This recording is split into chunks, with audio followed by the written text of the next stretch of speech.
Hello friends. क्या आपको ये पता है कि भारत ना तो विश्व की चौथी सबसे बड़ी अर्थव्यवस्था है और ना ही पांचवी सबसे बड़ी अर्थव्यवस्था है। आप बोलोगे ये क्या बात हुई। जी हाँ दोस्तों, ये बात आपको मीडिया ने नहीं बताया होगा, परंतु सच्चाई ये है कि भारत ना तो विश्व की चौथी सबसे बड़ी अर्थव्यवस्था है, ना पांचवी सबसे बड़ी अर्थव्यवस्था है। तो आप पूछेंगे फिर कौन है। दोस्तों, यूनाइटेड स्टेट्स ऑफ अमेरिका का एक स्टेट है कैलिफोर्निया, जो विश्व की चौथी सबसे बड़ी अर्थव्यवस्था है यदि हम उसकी अर्थव्यवस्था को देखें।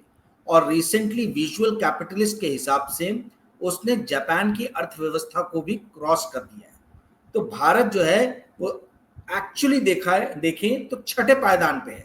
अमेरिका का एक स्टेट जिसकी 4 करोड़ लगभग 4 करोड़ आबादी है, उसका जीडीपी जो है वो भारत जिसकी 140 करोड़ आबादी है उससे ज्यादा है। ये सच्चाई है और इस सच्चाई को जो है आपके मुझे लगता नहीं है कि आप में से बहुत सारे लोगों को इस बारे में पता होगा। दोस्तों, मैं ये बात क्यों कर रहा हूँ? मैं इसलिए कर रहा हूं क्योंकि मैं पिछले कुछ दिनों से देख रहा हूं कि मीडिया में इस बात की बहुत चर्चा हो रही है कि भारत चौथी सबसे बड़ी अर्थव्यवस्था बन गया और जापान को पीछे कर दिया है भारत ने। और अभी स्पष्टीकरण आ रहा है कि अभी किया नहीं है, साल के अंत तक करेंगे, ये पहले ही घोषणा कर दी। परंतु जो बात नहीं कही जा रही है वो ये कि जापान की अर्थव्यवस्था सिकुड़ रही है। डेमोग्राफी वहां की एज जो पॉपुलेशन है वो काफी एजेड पॉपुलेशन है, एजिंग हो रही है वहां पे। उसके कारण वहां की अर्थव्यवस्था सिकुड़ रही है और 60 ट्रिलियन, साढ़े छह 60 ट्रिलियन डॉलर की इकोनॉमी जो एक टाइम में जापान की हुआ करती थी, वो अब 4 सवा 4 ट्रिलियन डॉलर के आसपास में उसके बीच में आके अटक गई है, सिकुड़ गई है। दोस्तों, भारत की जो आबादी है, इस आबादी का 65% जो कंपोजिशन है वो युवा कंपोजिशन है। युवा मतलब आप समझ लीजिए 18 साल से लेके 60 साल के बीच के लोग तो काम कर सकते हैं। ठीक है, तो ये जब कभी भी आपकी डेमोग्राफी ऐसी हो जहां पे काम करने वाले बहुत लोग होते हैं, तो क्वाइट ऑब्वियस है कि जीडीपी वहां की बढ़ती है। जीडीपी का अर्थ क्या हुआ?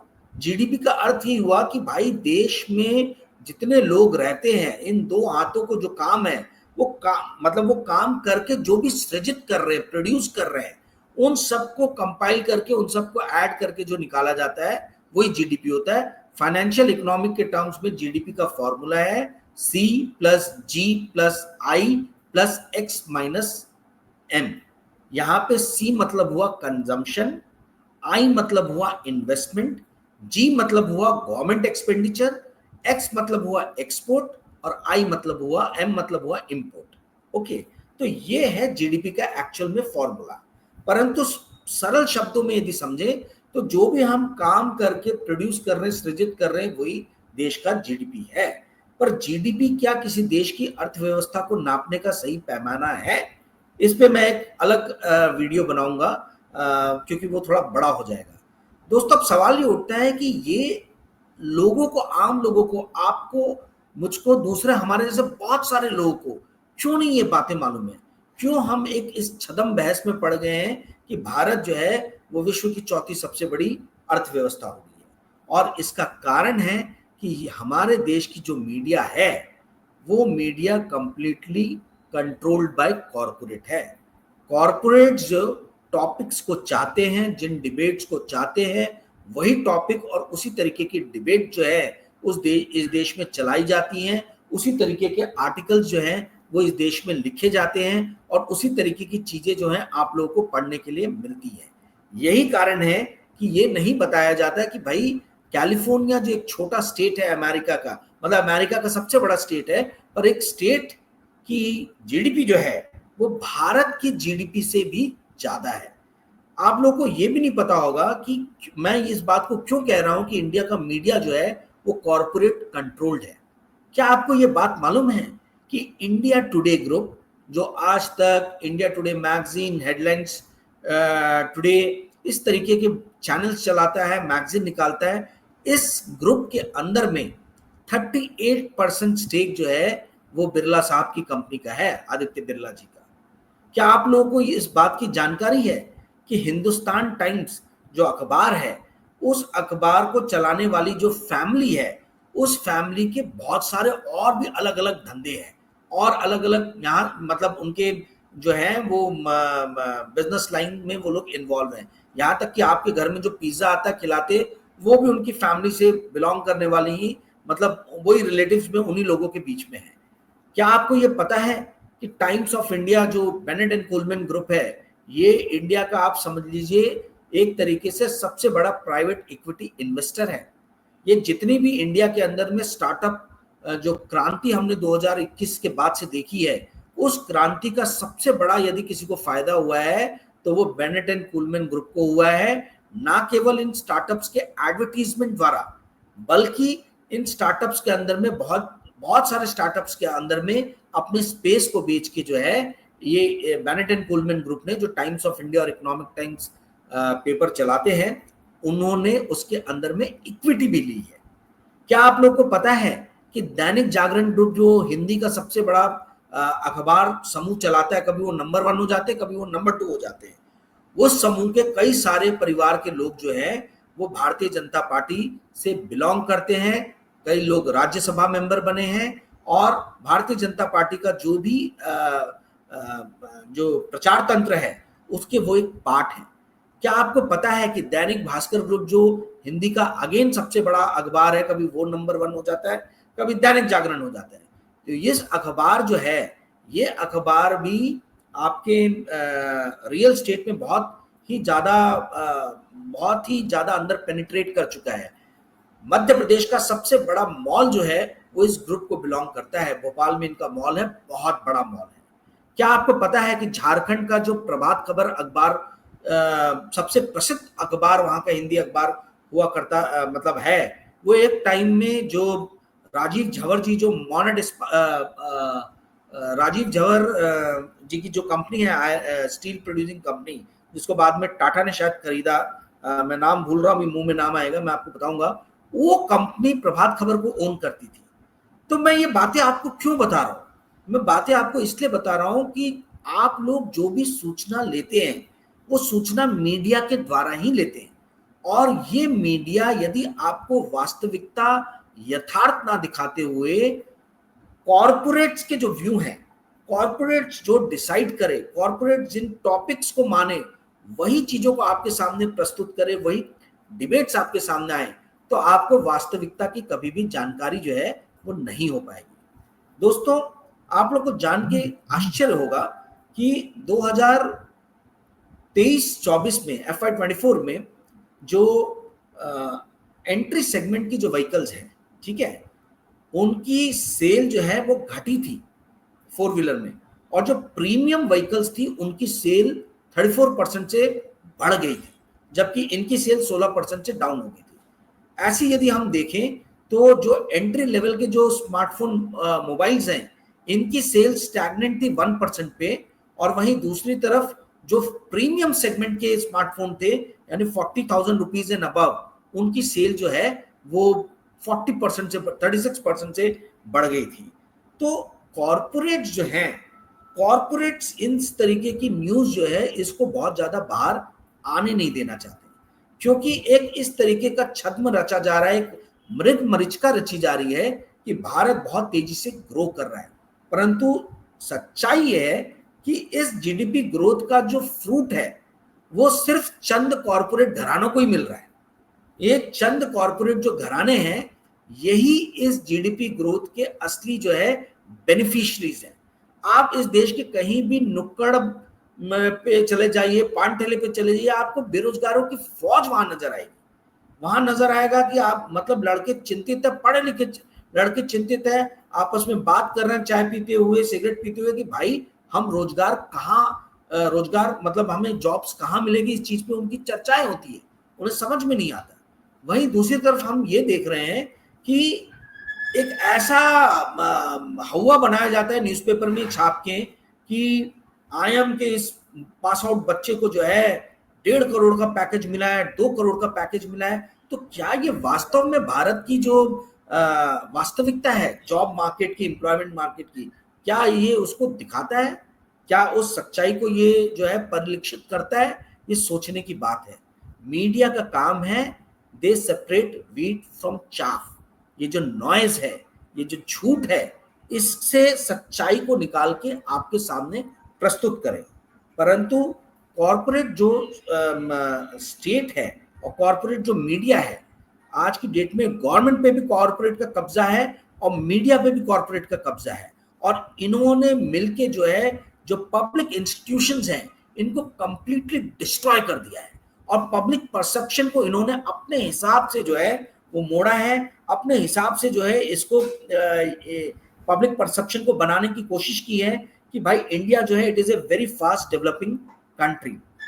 सच्चाई ये है कि पिछले 10-11 सालों में इंडिया में ओलिगार्ची का जन्म हुआ है, तेजी से उसका प्रचार प्रसार हुआ है। कुछ ही चंद औद्योगिक घराने हैं जिनके हाथ में जो है वो सारी की सारी जो है, मतलब आप समझ लीजिए कि बिजनेस बोल लीजिए या इकोनॉमिक व्यवस्थाएं बोल लीजिए, वो उनके हाथ में आ रही है। दोस्तों, आप इस बात को जरा सोचिए कि क्यों डीमोनेटाइजेशन को इस तरीके से प्रस्तुत किया गया कि ये जो है इससे टेरर फंडिंग हमेशा के लिए रुक जाएगी, इससे जो बढ़ती हुई आर्थिक असमानता है, इकोनॉमिक डिस्पैरिटी है, वो कम हो जाएगी। जबकि सच्चाई क्या थी? डीमोनेटाइजेशन हो जाने के बाद में इंडिया का जो अनऑर्गेनाइज सेक्टर जो था, वो अनऑर्गेनाइज सेक्टर कंप्लीटली सिकुड़ गया। करोड़ों लोगों की नौकरी जो है उसके कारण से गई, करोड़ों लोग अनएम्प्लॉयड हुए। ये वो लोग थे जो लो स्किल वर्कर्स थे, जो दोबारा से स्किल अर्जित करके वर्कफोर्स पे नहीं आ सकते थे। ये इस तरीके के लोग जो है, ये लोग वापस से गरीबी में या हाशिए पे धकेल दिए गए और इसके बारे में मीडिया ने कुछ भी नहीं लिखा। तो large corporate houses they expand their market whereas the smaller companies they vanish from the scene। ये एक्चुअल में सच्चाई थी डीमोनेटाइजेशन की, परंतु उसको प्रस्तुत ऐसा किया गया कि ये टेरर फंडिंग रोक देगा, टेरर को रोक देगा, इकोनॉमिक इनइक्वालिटी खत्म हो जाएगी। पर सच्चाई ये है कि ना इनकम इनइक्वालिटी खत्म हुई, ना टेररिस्ट एक्टिविटीज खत्म हुई। पर हमको उस टाइम में ये झूठ बताया गया और देश को कन्विंस किया गया। पूरे देश के लोगों को 1.5 महीने 2 महीने लाइन में लगा दिया गया। वैसी जीएसटी का प्रचार प्रसार ये कह के किया गया कि ये 1947 के बाद जो है भारत को मिली दूसरी सबसे बड़ी आजादी है।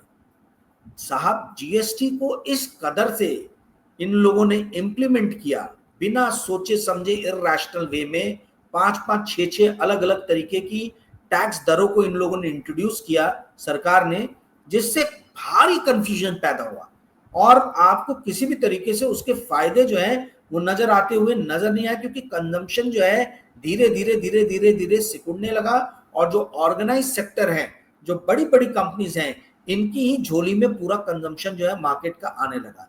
यही कारण है कि आप देखिएगा कि 2018 में जीएसटी इंप्लीमेंट हुई थी और 2019 के बाद से जो है बड़ी कंपनीज जो है इनके बॉटम लाइन और टॉप लाइन बहुत तेजी से बढ़े। इसी तरीके से कोरोना जब हुआ तो आपको 2 दिन के अंदर में पूरे देश में देशव्यापी बंद कर दिया गया, ये कह के कि हेल्थ जो है वो कंट्री में ये जो है पैंडेमिक फैले ना और देश का हेल्थ जो मेंटेन रहे, इसके लिए हम कर रहे हैं। पर सच्चाई ये है कि 6 करोड़ लोग जो है, जो शहरों में काम कर रहे थे, छोटी मोटी मजदूरी कर रहे थे, अनऑर्गेनाइज सेक्टर में थे, ये 6 करोड़ लोगों को वापस से धकेल दिया गया आपके एग्रीकल्चर सेक्टर और रूरल एरियाज में। हमने कोरोना के टाइम में देखा कि सरकार ने किस तरीके से अपने 2020 के अक्टूबर नवंबर में वैक्सीन की तारीफ करते हुए बाहर के मुल्कों में इंडिया की वैक्सीन जो बन रही थी कोरोना के खिलाफ, उसको उन लोगों ने बाहर एक्सपोर्ट कर दिया। और बदले में क्या हुआ कि 2021 के वेव में यहाँ पे लाशों के अंबार लग गए। पर किसी भी मीडिया ने, 1-2 को छोड़ दे, दैनिक भास्कर और एक आदि जो थे जिसका उन्होंने प्राइस पे किया, जिन भी मीडिया ने इसको दिखाया, जैसे दैनिक भास्कर ने दिखाया, उसमें इनकम टैक्स की रेड हो गई। तो दोस्तों, कहने का अर्थ ये है कि कॉरपोरेट और सरकार आज की डेट में दोनों एक ही हैं। मोदी सरकार में कॉरपोरेट ही सरकार भी चला रहे हैं और कॉरपोरेट ही मीडिया भी चला रहे हैं, और ये वही आपको दिखाते हैं जो आपको मतलब वो दिखाना चाहते हैं। यही कॉर्पोरेट ओन मीडिया जो है ये पत्रकारों में सेलिब्रिटी स्टेटस वाले पत्रकार खड़ी कर रही है। पत्रकार जब 1.5 करोड़ 2 करोड़ की सैलरी उनको मिलने लगे तो उनको तो परेशान होना चाहिए, सोचना चाहिए कि मैं क्या ऐसा काम कर रहा हूं कि मुझे इतनी ज्यादा हाई सैलरी मिल रही है। क्या मैं अपने कंसाइंस के साथ में कॉम्प्रोमाइज कर रहा हूं? क्या मैं अपने एडिटोरियल स्किल्स के साथ में कॉम्प्रोमाइज कर रहा हूं? क्या आज की डेट में कोई पत्रकार इस तरीके की बातों को सोचता है? क्या इस बारे में आपस में जर्नलिस्ट फ्रेटर्निटी में बात भी होती है कि क्यों इस पत्रकार को 2 करोड़ मिल रहे हैं या क्यों इस पत्रकार को 2.5 करोड़ मिल रहे हैं? हम अभी देख रहे हैं कि पत्रकार 10-10, 12-12, 15-15 करोड़ के बड़े बड़े जो है घर खरीद रहे हैं। तो कैसे ये पॉसिबल है? ये आपकी सैलरी आपको किस बात के लिए इतनी ज्यादा मिल रही है, ये सोचने का विषय। आप ऐसा क्या प्रोड्यूस कर रहे हैं, ऐसा भाई क्या लिख दे रहे हैं, ऐसा आप क्या बोल दे रहे हैं जो दूसरा 10 लाख 15 लाख 20 लाख 25 लाख कमाने वाला नहीं कर पा रहा है, जिसके बदले आपको 2 करोड़ या 2.5 करोड़ मिल रहे हैं। इनफैक्ट जो जितने हाईएस्ट पेइंग पत्रकार है, यदि आप देखें तो ये कुछ नहीं लिखते, इनमें से एक के अंदर भी लिखने का स्किल नहीं है।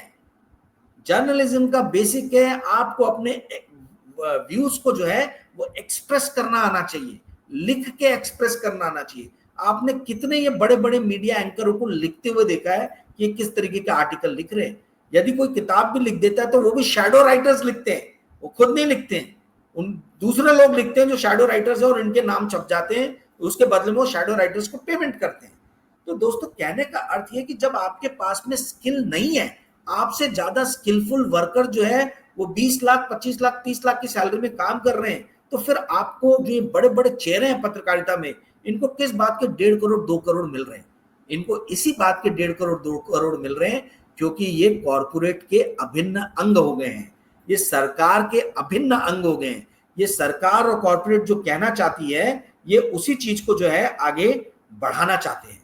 एक बहुत अच्छी कहावत है कि in a sound bite reality, in a sound bite society reality no longer matters। ये जो है एक ऐसी समाज की व्यवस्था जहां पर सिर्फ माया जाल रचा जा रहा है, जहां पे सिर्फ 2 मिनट की पब्लिसिटी लेने के लिए लोग कुछ भी करने को तैयार हैं। साउंड बाइट वाली जो है वो जर्नलिज्म चल पड़ी है। इस तरीके की सोसाइटी के अंदर में रियलिटी सच्चाई क्या है इस पे कोई ध्यान नहीं देना चाहता। दोस्तों ये एपिसोड बड़ा हो जाएगा, मैं और इसके ऊपर में media, corporate state, corporate how corporates have captured our media, इसके ऊपर में मैं और आगे एपिसोड बनाऊंगा। ये जस्ट मैंने आप लोगों को आज एक एग्जाम्पल दिया है। ये एपिसोड बंद करने के पहले मैं एक स्टोरी का 3-4 आपको पैराग्राफ पढ़ के सुनाना चाहूंगा जो मैंने फॉर्च्यून के लिए लिखी थी, पर ये स्टोरी कभी पब्लिश ही नहीं, कभी छापी नहीं इन्होंने। ये स्टोरी मैंने लिखा था जब जून में इलेक्शन का रिजल्ट आया था 2024 में, और उसके अंदर में क्यों मोदी जी को 400 के बदले बीजेपी की इतनी बुरी हालत क्यों हुई थी कि वो 400 का बोल रही थी कि पार करेंगे और 240 पे आके अटक दी। 2019 में उनको 303 सीट मिली थी। तो मैंने ये लिखा था, if countries could become schizophrenic, India should have qualified as one. On one hand, a section of the country's populace seemed to be high on the narrative of India being the world's fastest growing economy, while more than 80 crore people of the same country are in want of subsidized ration for filling their bellies. The student of world-class Indian institutions like IITs and IIMs also face the same conundrum when more and more shiny new SUVs seem to ply on the shiny new roads of India every day, while their campuses are buffeted of placement offers. The average Indian worker seems to end every work day with a prayer wishing that this may not be their last day at work, while the swelling profits and soaring stock valuations of their companies tell a different stories. India's FMCG behemoths, catering to the masses of the most populated nation of the world, have been stunted or stagnant in their growth, while the companies serving the comparatively minuscule premium segment thrive on luxurious wants of their patrons. The country's general election of 2024 was probably the only time in the last decade when the dichotomous nature of India emerged starkly to demonstrate the existence of both facets of India's story. It is a story that was symbolized in the K-shaped recovery curve, which the economist had narrated earnestly to ring the warning bells in the corridors of power. For many years, the acceptance and assimilation of this India story was difficult for the gentry prowling those corridors, but the pathological schizophrenia of India could not be ignored anymore when political power shifted back to the average Indian street during the polls. ये मेरी story का part था, intro था। खैर ये story कभी छपी नहीं मूल स्वरूप में, और जो स्टोरी छपी, ये जो मैंने पढ़ के बताया, उसका लिंक मैं इसमें डाल दूंगा, आप लोग खुद देख लेना कि किस तरीके से जो है कॉर्पोरेट कल्चर अर्थ का अनर्थ करने में लगा है। कोई पत्रकार यदि कुछ लिखना भी चाहे तो उनकी स्टोरी को कैसे तोड़ मरोड़ करके जो है प्रस्तुत कर दिया जाता है। दोस्तों, आई होप आपको आज का एपिसोड पसंद आया होगा। यदि पसंद आया होगा तो कृपया करके इस वीडियो को लाइक कीजिएगा, शेयर कीजिएगा, और आप यदि ज्वाइन करें इस चैनल को तो मुझे और भी खुशी होगी। 46 सब्सक्राइबर्स ऐसे हैं जिन्होंने पैसे देके इस चैनल को ज्वाइन किया है। ये चैनल की शुरुआत है, आपको मालूम है, कुछ ही महीने हुए हैं। आप लोग जितना ज़्यादा कंट्रीब्यूट करेंगे उतने ही हम तेजी से इस चैनल को स्ट्रांग बनाने का प्रयास करेंगे। थोड़ा सा और इसको प्रोफेशनल जामा जो है वो पहनाएंगे, कुछ लोगों को हायर करेंगे। आज की डेट में मालूम है आप लोगों को कि इस चैनल का मालक और चालक दोनों मैं ही हूँ, वन मैन आर्मी हूँ। खुद ही वीडियो बना रहा हूँ, खुद ही एडिट कर रहा हूँ, खुद सारे काम खुद ही कर रहा हूँ। तो क्योंकि पैसे नहीं है कि मैं हायरिंग कर सकूं, तो उम्मीद है कि आप लोग जो है कंट्रीब्यूट करके इस चैनल को थोड़ा सा स्ट्रांग बनाने में मेरी मदद करेंगे, मेरे हाथों को सशक्त करने में मेरी मदद करेंगे। धन्यवाद दोस्तों, बाय।